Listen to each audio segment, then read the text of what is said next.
it's Holly, and I am back with a video I've wanted to do for a while. In fact, I thought I had already done this video, but I couldn't find one on my channel, so I guess I didn't. And that is, I want to talk about my favorite romance covers.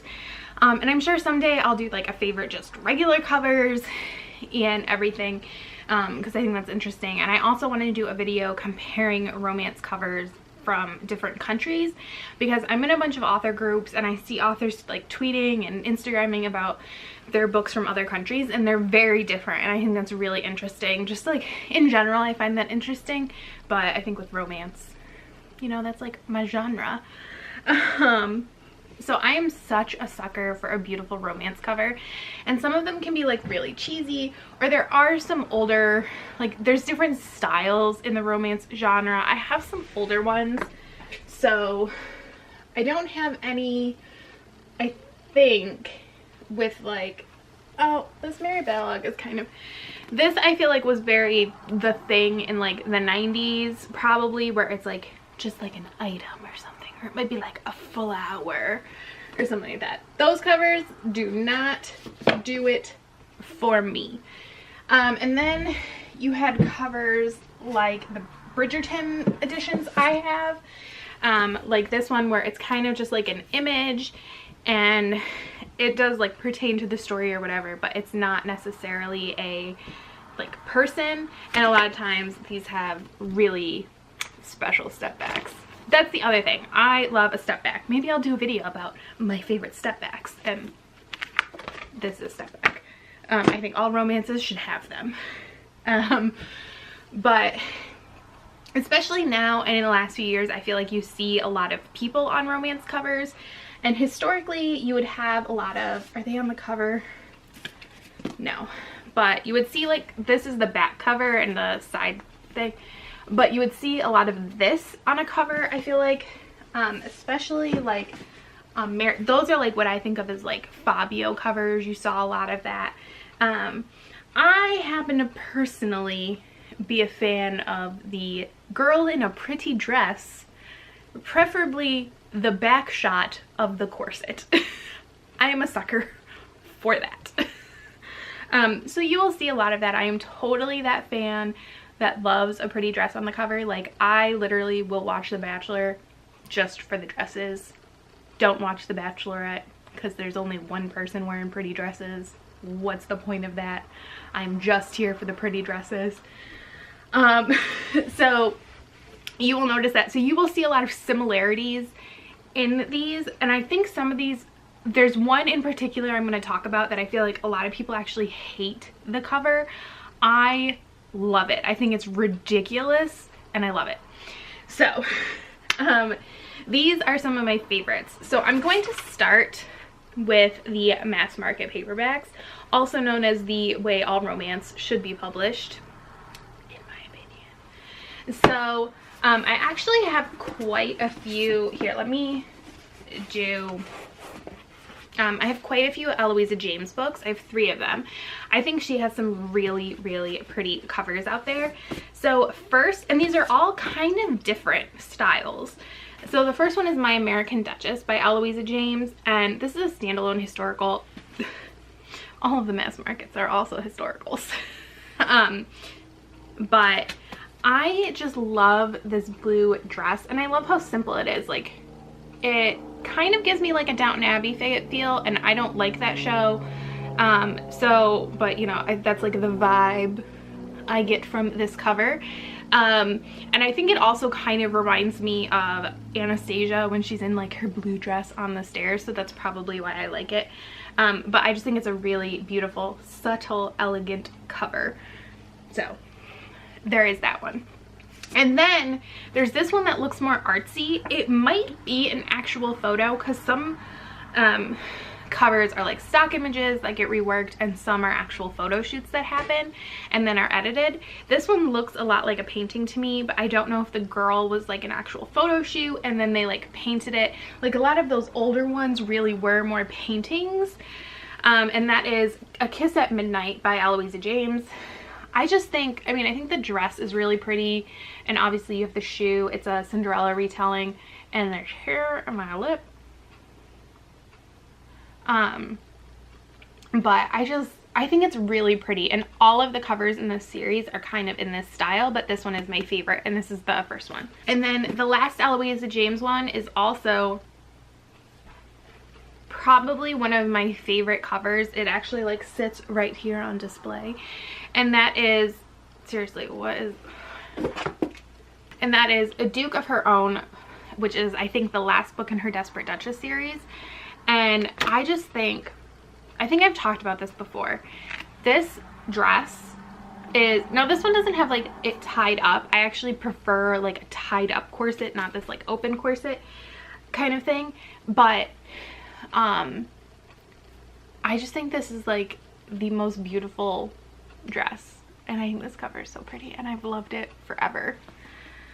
So then some other ones are Elizabeth Hoyt's To Seduce a Sinner. This is actually one of my favorite stepbacks too.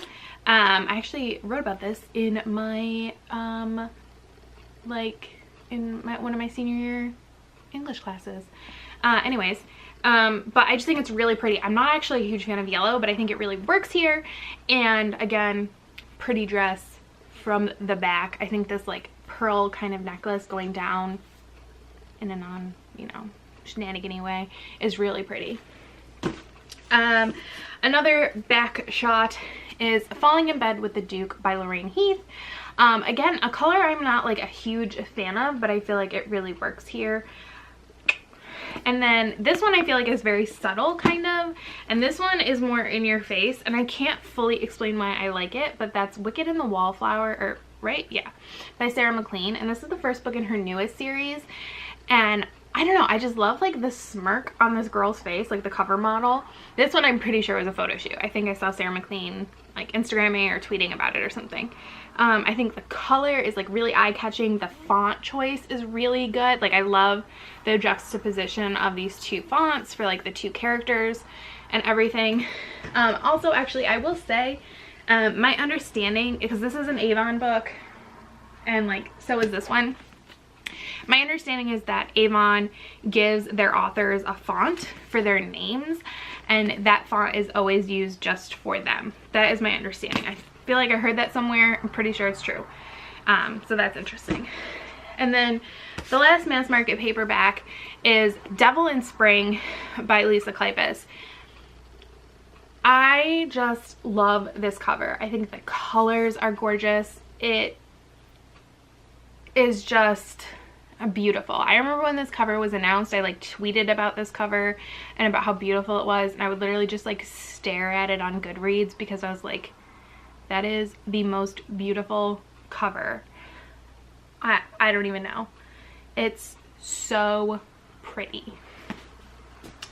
And then I have my two like trade paperbacks. Ooh. So let's do the one I think is a little more controversial, but I was literally like looking at my shelf and I was like, I feel like, are there any contemporaries that I love? And I was like, you know what? There is. And I feel like other people hate this cover. It's like one of the biggest complaints I see about this book. And I think all of the covers in this series are really good because I think they're funny and everything. And that's Wallbanger by Alice Clayton. And I know it's such like an, people say like the titles are awful and like the cover is awful. I think it's very funny, and I think it tells you so much about what you're gonna get. I mean, I think this book is so much more than the cover. Like you might think it's like erotica or something, but it's not. And I just think it's so fun. I also just love that she has like a big poofy dress. You can kind of see it and stuff.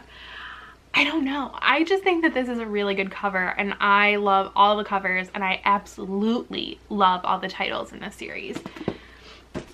And then the final one is, I almost forgot this one, and then I just happened to look at my shelf real quick and I was like, oh my gosh, how did that one not immediately pop into my head?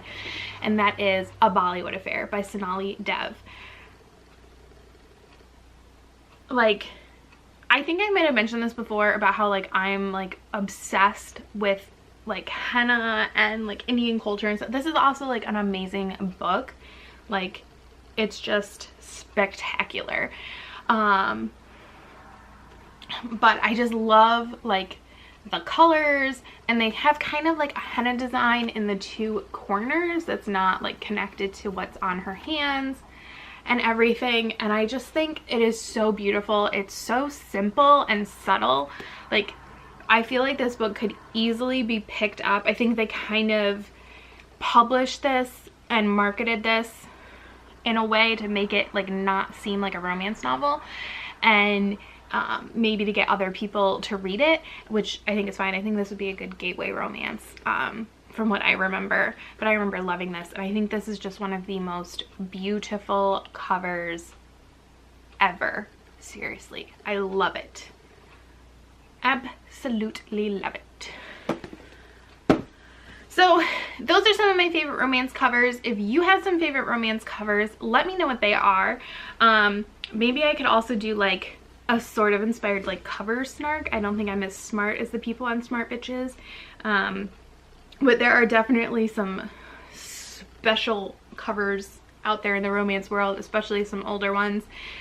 There's some great, I don't really like men on my covers because usually the men have like that weird, their shirt's tucked in but it's unbuttoned thing that just seems unnatural.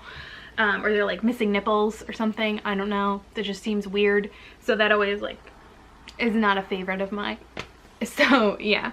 But those are some of my favorites, and I will see you next time. Bye.